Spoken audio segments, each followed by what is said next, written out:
Welcome back everyone to Allie's Vintage Camera Alley. In case you're new here, I'm Allie. Today I'm going to talk about Ektachrome E100 film again. In my last video I shared my first roll of Ektachrome and I shot all portraits, and I had mentioned that I wanted to shoot some landscapes with this film, and that's what I did. So stay tuned for those results.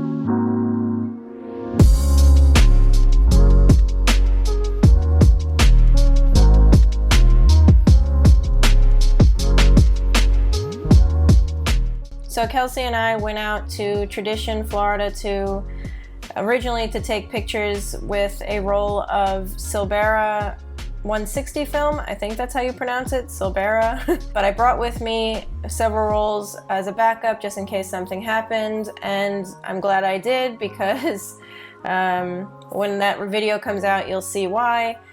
So stay tuned for that. Make sure you subscribe so that you can see that video. But I brought 2 rolls of Ektachrome as a backup, and I'm glad I did because the landscapes that I took on the Silbera film, I don't want to give away what happened, but I'm glad I brought those extra rolls of Ektachrome with me because they suited the landscape really well, and I wanted to share my results with you guys. So I brought with me my Hasselblad 500 cm and my tripod and a shutter release cable, and right off the bat, after I was done with the roll of Silbera, I loaded up this Ektachrome, and right off the bat, I set up my shot. I was all happy. I thought everything was going so well. The weather was beautiful. It was 50 degrees. The sky was blue. The sun was out. And I took my first shot and went to wind on to the next shot, and it just kept going. And it kept going and kept going and kept going, and I was like, why isn't it stopping to the next frame? So I don't know exactly what happened. To me, I think this has happened before. I think what happened was I loaded my film and didn't wind on to the first frame, I think. But then again, I wouldn't have been able to take the first shot if I had done that. So I'm not sure what happened, because I took one frame and then went to roll on to the next frame, and it just kept going. So long story short, I had to take that roll out of Ektachrome and control my anger and put it away. And I knew that hopefully when I got home I could re-spool it back inside of a dark bag, which I did. And I luckily had another roll of Ektachrome with me, so I reloaded that roll. And you know, by this point I'm in pain because I've been walking after shooting that roll of Silbera, and I had to kind of breathe. I'm sure you guys have all experienced that with film. It's one of those moments where you're asking yourself, why do I shoot with film? Why do I do this? But I was able to calm myself down and just set up the same shot again and take the photo. So here's the first photo I took. It was this really cool shot. I thought I was trying to capture layers in my compositions. I was trying to be conscious of that.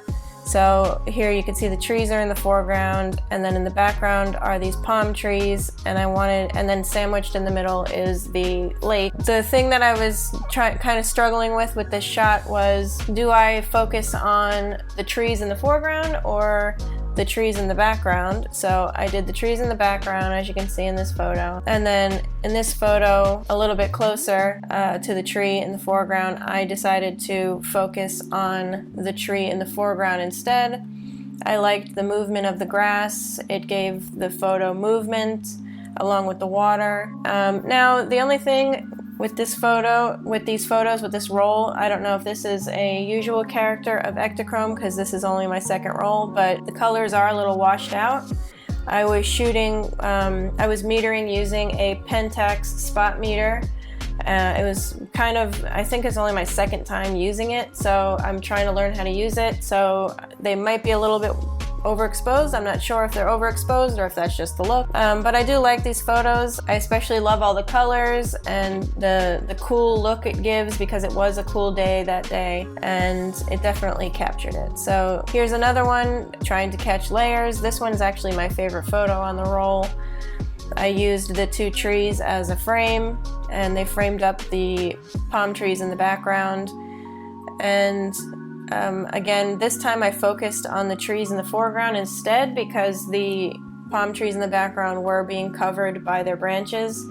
So I focused on the foreground, and I'm actually really happy with this photo. I really like, again, the layers, the texture, the movement. And then this photo is of the branches above me from the tree in the foreground. And again, it's layers and texture.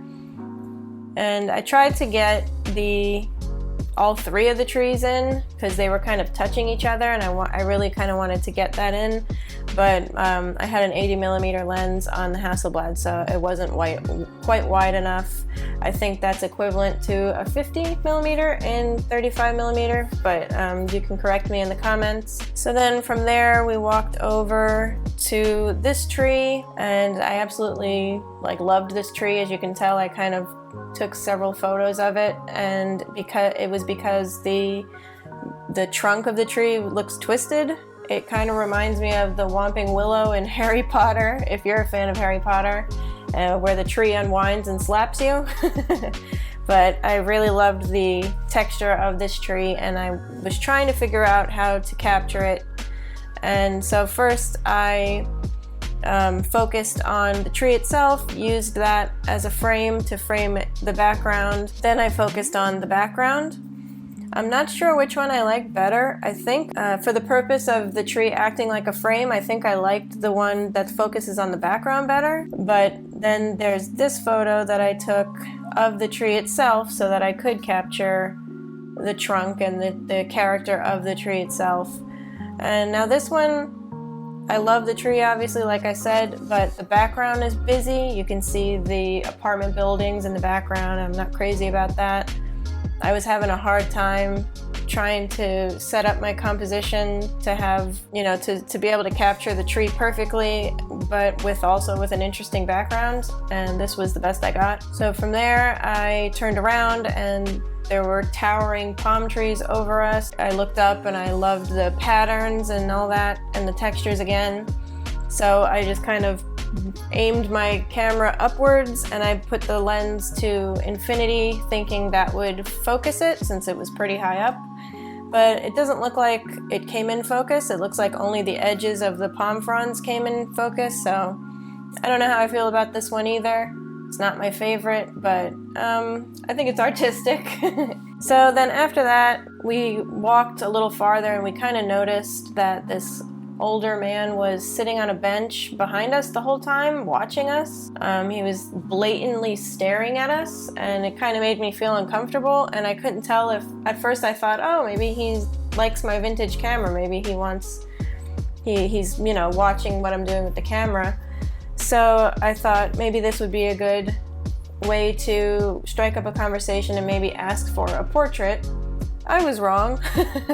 So we sat down on the bench next to this guy, and I tried to say, oh, hi, it's such a nice day out. And he kind of looked at me and then looked away, don't talk to me, why are you talking to me? So that was the end of that. But so I didn't try to ask him for a portrait or anything. I don't know if he was staring because we were wearing our masks outdoors. We have to wear our masks. I'm not even going to get into that, but I shouldn't have to get into that, but I have to wear my mask outdoors, and Kelsey wears hers to protect me. So that's the end of it. But anyway, I suspect that might be why he was staring. I don't know. I don't really know. But it was rude, but what are you going to do? So my point is that it made me feel a little uncomfortable, which kind of threw me off. And I had one frame left on my roll. So I had to kind of compose myself and get that out of my head and look around and forget that he was there and make a composition. So this final composition I made, Kelsey and I were down closer to the water, and we saw an anhinga bird. I don't know if you know what that is. I don't know if you've seen one before, or if you follow me on Instagram, I posted this video, but I'm going to post this video right here so that you can see what I'm talking about. This is an anhinga.